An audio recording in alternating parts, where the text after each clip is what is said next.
Mila, I think we've been measuring the wrong thing.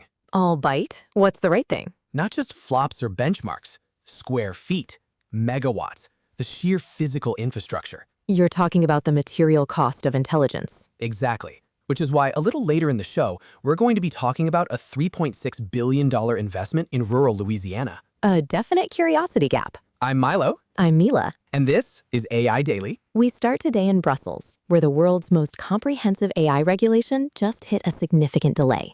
The European Union has officially postponed the compliance deadlines for its landmark AI Act. This is a big deal. The original timeline had the most stringent rules for so-called high-risk AI systems coming into effect in August of 2026.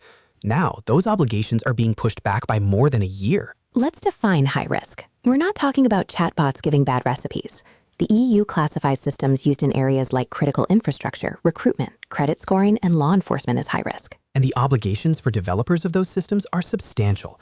They include rigorous testing, risk management, and data governance requirements before a product can even touch the market.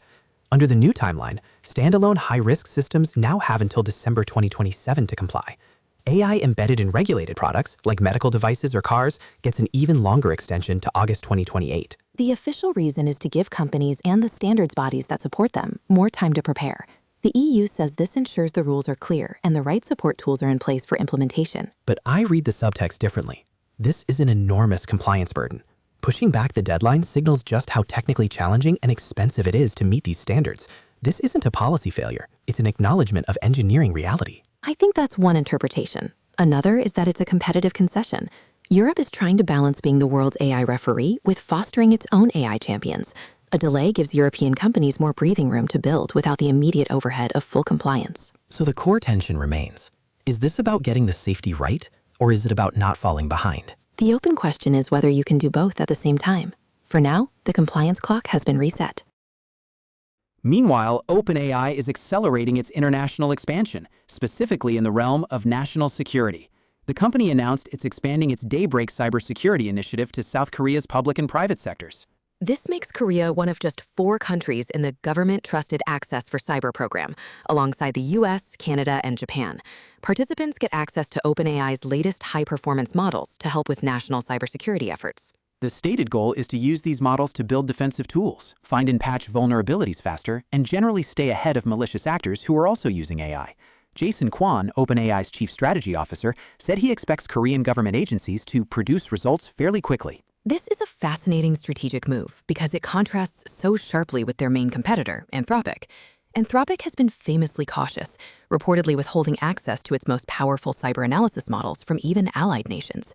OpenAI is taking the opposite approach, proliferation to trusted partners. It's a philosophical fork in the road for AI safety. Do you secure the world by tightly controlling access to the most powerful tools, or by distributing those tools to the good guys so they can build better defenses? My threat model updated 3 times while you were talking. It's a complex rollout. And it raises the question of what constitutes a trusted partner over the long term. Geopolitical alliances can be stable until they aren't. For now, OpenAI is placing its bet on distributed defense, and it's doing so in a region with incredibly high AI adoption. They noted that weekly active users for their coding agent, Codex, have grown 10-fold in Korea just since the beginning of this year. So the appetite is there. The question is whether arming national agencies with frontier models ultimately contains threats or just escalates the sophistication of the game. Okay, let's get back to my opener, the physical footprint of AI. A company called Applied Digital just announced it's building a $3.6 billion AI data center campus in Rapides Parish, Louisiana. For our international listeners, that is not a place typically associated with frontier technology. This isn't Silicon Valley or a major metropolitan hub. Not at all, and the scale is staggering. The facility, called Delta Forge 1, is being built specifically for large-scale AI training and inference workloads. It will cover 300 acres and initially require a 300-megawatt IT load.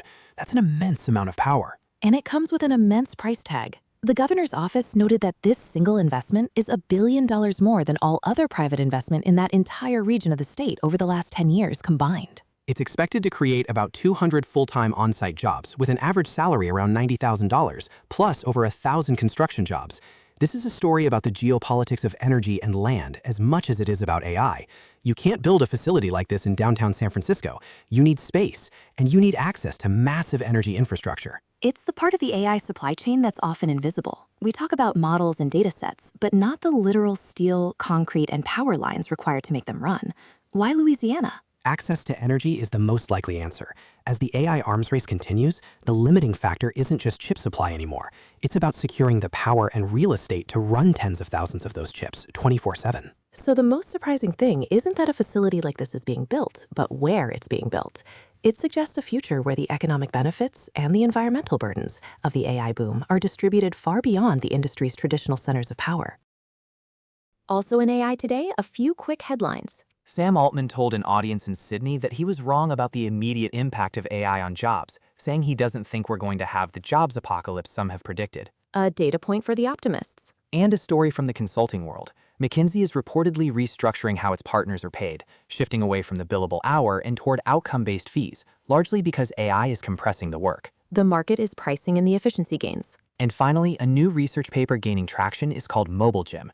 It's a simulation platform for training AI agents to use mobile apps, creating a verifiable way to judge if an agent successfully completed a task on a graphical user interface. So we're teaching them to use our phones. I'm sure that will be fine. From Brussels to Seoul to Central Louisiana. The story today wasn't just about code. It was about compliance, cybersecurity, and concrete. So what is the right way to measure progress? That's the question we're left with.